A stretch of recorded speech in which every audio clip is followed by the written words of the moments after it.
Hey everyone, let's go over the results this week. It's mainly JP format results, not necessarily just JP, because we have Korea right here, right?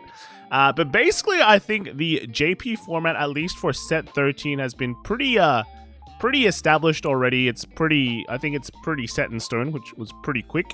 But the other thing that's come out, like very recently, in fact, just last week, is the Lyrical decks, the Halloween Lyrical set, which has, made some splashes already. It's been it's been hyped up quite a bit. So there is that when you look at some of the JP results for like the big WGPs, right? So once again, thanks to Fuzzy Paradox for collating and making pies, right?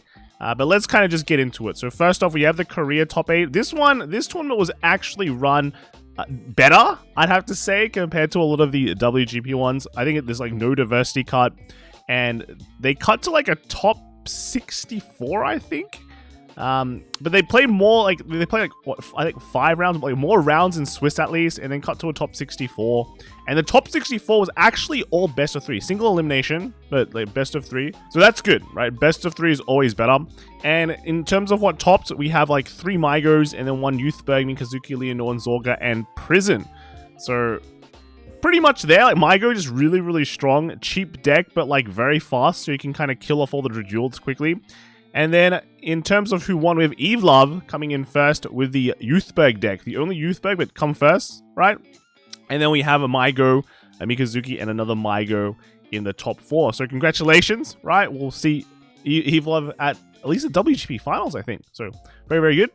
And then after that, we do have the Hiroshima deck as Deluxe Cup. This was a regionals, like not like a super deluxe where you had like there's like a difference between the Chiho Cups and the main Deluxes one. So we actually had both of them over the weekend. So the Hiroshima one was like a Chiho Cup, but Tokyo was like the big deluxe one.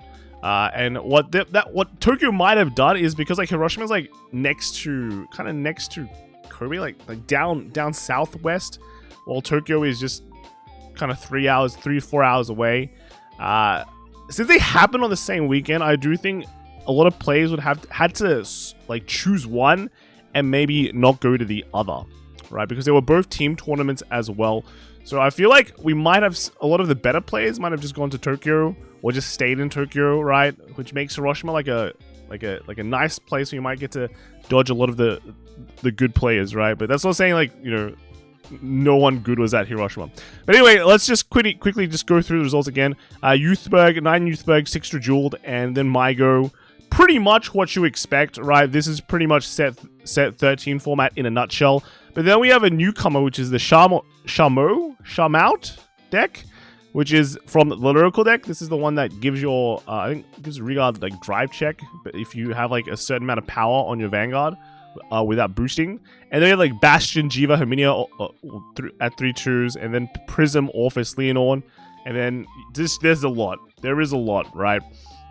And then in terms of what at the end of Swiss, right? What tops we have a team running Bastion, Orphis, and Youthberg. So pretty meta there. And then I think the top cut was pretty much all pretty meta decks, right? We've seen all these lists top quite a lot, and they just continue to do good. So like Leonor, Mygo, and Youthberg, another set 13 kind of deck.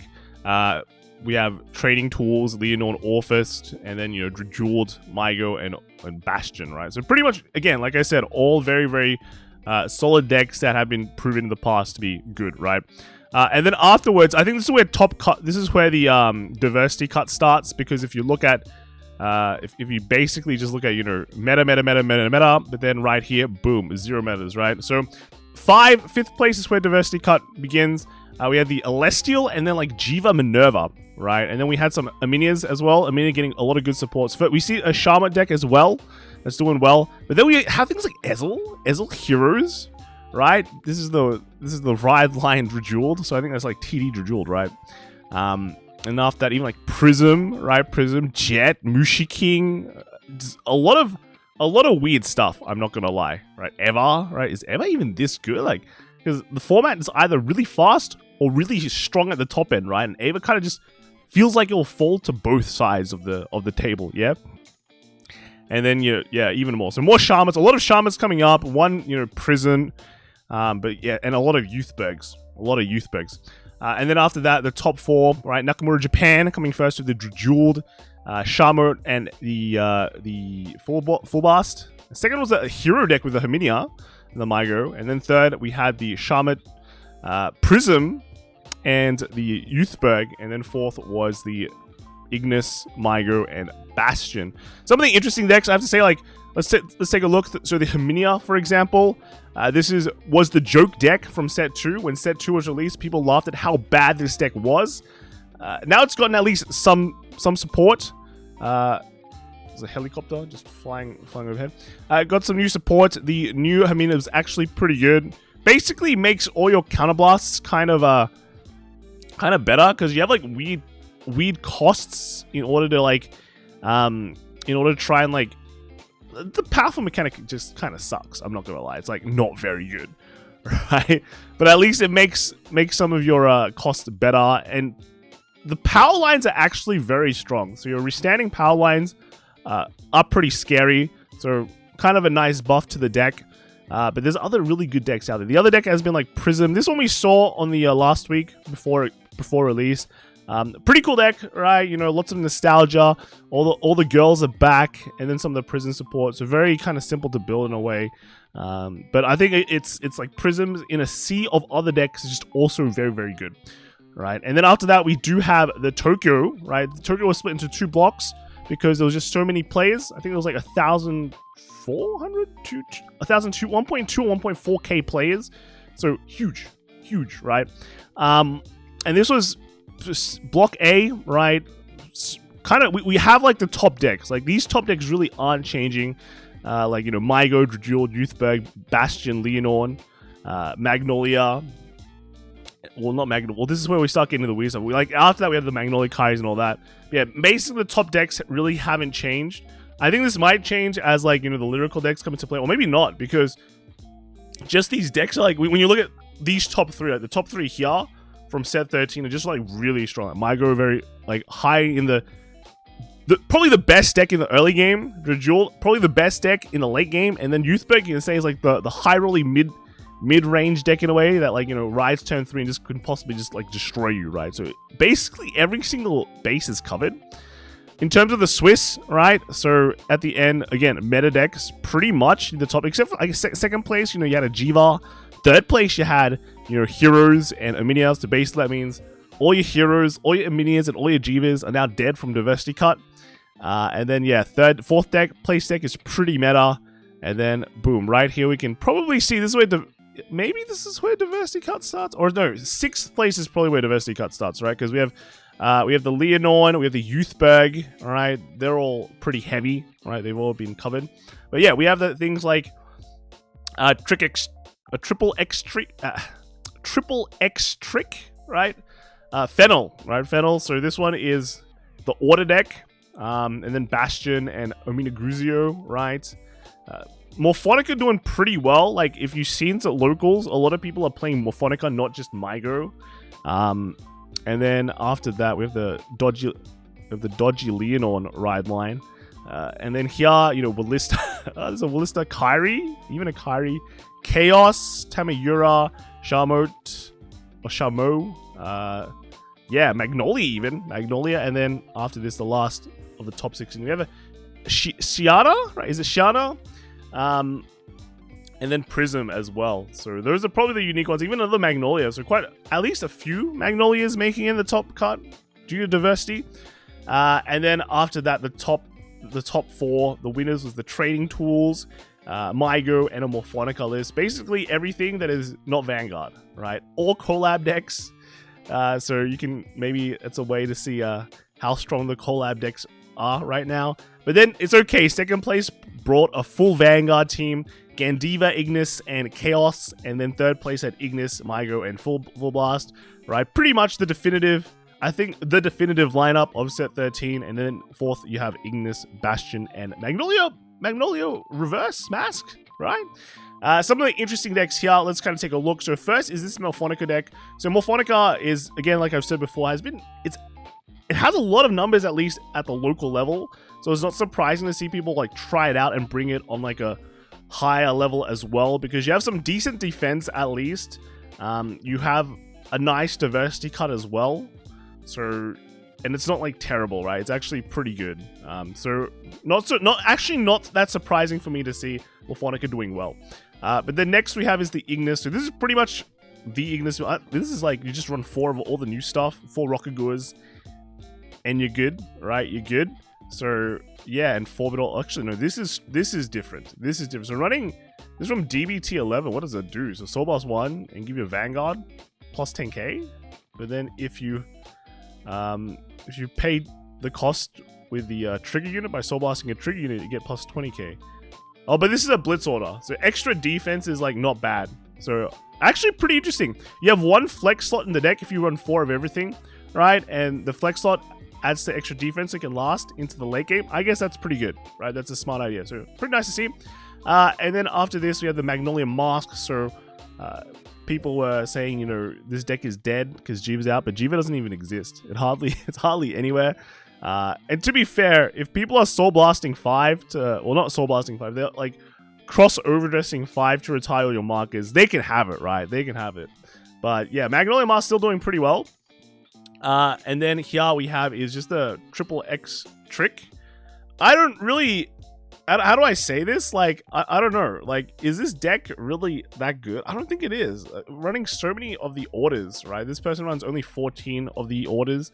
But just running so many orders just adds so much instability to the deck. So I don't know, like when I play Orphist and I just draw a bunch of orders, I feel sad. And then Orphist only runs like 8 orders, you know, while this one runs like 14. So I'm a bit, I guess it's a nice diversity deck, I guess. And then after that, we had the Shanna. So Shanna, I know a lot of people have been hyping up Shanna because she has a very cool defensive skill, like very interesting, you know, effects, which is nice to see.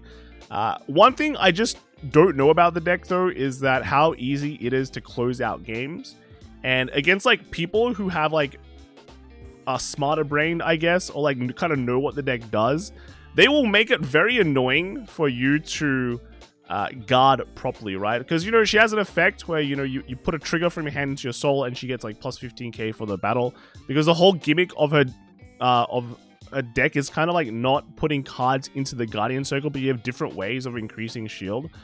But if you play against a smart player, they know that this is your gimmick, right? So they will play in a way that like makes it very, very hard to abuse your gimmick. You can only use her effect once per attack because, you know, it's on your opponent's attack. When this card is attacked, that means you can like kind of combo it with a Blitz order, but you can only use the Blitz order once per turn. And then I think this grade 1 also gives you a Vanguard like plus 10k like by putting into so when she's attacked. So there's some extra ways to do it, but against a good player, like I feel like they would just find ways around to make it very annoying for you. But then also your offensive power isn't that great as well. So I think it's a cool deck. Might need to see some more support in the future. But right now I think it's like a mid-level deck that's like good at just surprising your opponent. And since this is the first week of the set, a lot of people probably won't even read your cards properly or just assume you're like, I don't know what it does, or I know what it does, but I don't know how to effectively play around, and that's how you're getting some good wins, right? Then next we have the Block B of Tokyo, and this one, again, 7 Youthberg, but actually 4 Charmote, and then 4 Drejeweled and a Herminia. So this one actually has a bit of a shake-up, right? And then, you know, Leonor and Bashimag. But to be fair, let's kind of take a look at the Swiss and see what diversity cut killed. So here we go. So first off, we have, you know, 2 of the 3 meta decks plus 1 Jiva, and then second place we have a full set 13 meta team, right? I think I'm just gonna call this the meta team. If you see like full blast, you know, Drejeweled, Mygo, you have the full blast, the full set 13 meta team, right? And then there's just degrees of meta-ness, right? So this one is like Tri-Crit Swith. Right, this is like 2 out of 3 meta, and then fourth place is actually a different one. You have like the Aminia, and then you have like the Monster Strike, right? Yeah, with the full blast. That's pretty cool. But then here in 5th place, I think diversity can't kick in pretty quickly. I wouldn't be surprised. So This one is running like 2 out of 3 non-diversity, and then here is, again, 2 out of 3 non-diversity, right? There's no Shamo. Yeah, so I think maybe diversity cut was just very small in this one, like 3rd place diversity cut started. I'll have to take a look, otherwise it might start later. But yeah, anyway, it's yeah, this one, you know, after here we get into the weird stuff. You know, you got the Leonons, Ezel, Heroes, and then, you know, even a Bruce made it, right? Bruce made it in. Actually, so no, I think the diversity was actually 6th place, maybe 6th place, because this is like triple diversity, right? Triple non-existent, yeah, everything. So diversity, I think, kicked in around 6th place. Yeah, Heroes, Mikazuki, Kairi. A lot of people, I guess a lot of people trying out the new Kairi, right? But there's just so much other, like, look at this. Shamo, Shada, Herminia. Right, this one is running Herminia in the ride line. So a lot of these, they're just like ride lining Herminia? Not even the normal grade 3, right? So getting some diversity shenanigans there. Another Bruce. So even 2 Bruces making it in the top cut, right? And then the last, like, 13 to 16, you have a Prisons, your Snake, a random Ava, right? Zorga, even a Fortia. A Fortia made it in. So a lot of, pretty diverse, right? And then what actually top forward is the Youthberg Shamo and the training tools. This one was the 2 out of 3 meta, the Jiva. This one is the Bruce. So haven't lost yet. I guess they lost in top 4, but was able to win top 3. Bringing like Lista, Leonon, and Bruce, right? Yeah, that's crazy. And then Loneliness was with the Heroes and Ezel and Leonon. So it's pretty nice. Some of the decks that we can take a look at is the Jiva. So this is, you know, Jiva was hyped up quite a lot, but I guess the other decks are just outperforming it right now. Again, this one's just running the Bills, which is kind of your backup Virina, which is kind of nice to see. Only 2 of the Grelmira, which is okay. That's interesting. But the rest, I guess, is pretty standard, right? And then after that, we have the Shamo again. So this one is the deck, you know, if you get a certain amount of power, 33k or plus, right, you can give your back row center rear guard that can attack and give it drive check. So twin drive here, twin drive there. Pretty good pressure, at least 4 attacks. This card is gone like super expensive because you need to give your Vanguard power without boosting. But there's also other ways to just like boost as well, so it's not as bad as you think, right? And then next is this Bruce deck. What is this Bruce deck? It's Vehemance Bruce, right? I guess it's like they got some new support, right? This is from DB10. Just like no one really paid attention to it because who is Brucing in this day and age, right? DB T12. So that's pretty crazy, I have to say. Pretty crazy. Vehemance maybe finally like okay, maybe not like terribad anymore. I think this one is this new? No, DB212 as well. Yeah, I think I just saw this in one of the pulls. So finally getting enough cards, I guess. So nice to see. And then the Leonon. What are the new Leonon decks looking like? So Leonon is actually kind of interesting because people are still kind of floating around with 2 builds. So this is like the standard Leonon list that is probably more common, right? You know, normal Leonon, then into the Vivace. But then you have things like Cycle, just good cards, right? Diantha, Resonance Dragon for the extra attack. So that's pretty much the standard one. But we still continue to see some of this build, which is, you know, like low counts of Vivace at the top. But then we have like the masks, right? The mask, so at least when you go second, you have a mask play that is very strong that can make 5 attacks. Even going first, you can, you know, you can still go into Leonon mask and then, you know, do stuff, right? Be more threatening than just normal Leonon, right? So you sacrifice kind of the Resonance Dragon for this kind of mid-range push, right? That just, you know, could be better than what you normally do because the format is going quicker. So maybe you do need that early game push, and then you finish it off with a Vivace at the end as just like a big kind of, you know, just a finisher, right? You only run 2 copies of it, so pretty interesting to see, right? And then after this, we have the Ezel deck. So I was wondering why Ezel suddenly became played again. Well, there is a new PR, right? And then I think whenever I say that, well, why is this good again? Well, there is a PR, you know, trigger warning, I guess. But this PR is actually pretty insane. Gives your Vanguard a red text front row reguards get 5k. Like, Seems pretty good, right? Seems pretty good. And then I think it's like you pick one of your back row like gold paladin units, and then you bounce them to your hand at the end of battle. So you just make empty circles, reuse stuff, which is pretty important. But yeah, that's a pretty good PR. That's a pretty good PR. After that, we have the heroes. So heroes got new support again. The operator kind of girl, very, very cool. I heard people talk about this. I haven't really done too much research into heroes, but apparently it's very solid, but just lacks a finisher. So you're going to be sitting there playing for a very long time. But if you like playing Vanguard, I guess that's a good thing, right? Because now the format won't end as fast for you if you're playing heroes, because you get to play a long time, right? And then the last deck we're going to take a look at is the 4-tier deck. So we've got the new 4-tier got a new Halloween thing as well. So that's nice to see. And then I guess you have a bunch of new friends. You still have Melty though. Melty will always be your friend. Actually, you need a PR. I guess you need a PR as well. I hope everyone's got Stolas, because I've been seeing this PR in quite a few decks, I guess, today. But yeah, that is pretty much all the list.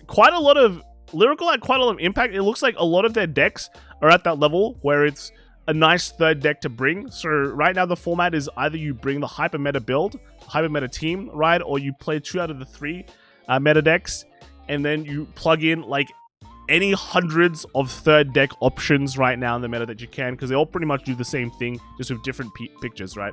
So with that said, that is all the lists I have this week. Next week is going to be a big weekend for the West, right? There's like 4 BCS going on. There's going to be BCS Sydney as well, which should be streamed. So yeah, go check out our channel on Saturday and Sunday. You'll see some pretty cool games, I think.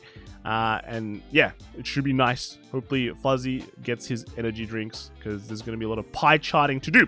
That is it. Let me know in the comments what you think. What do you think of the Set 13 format? And I'll see you all next time. All right, bye.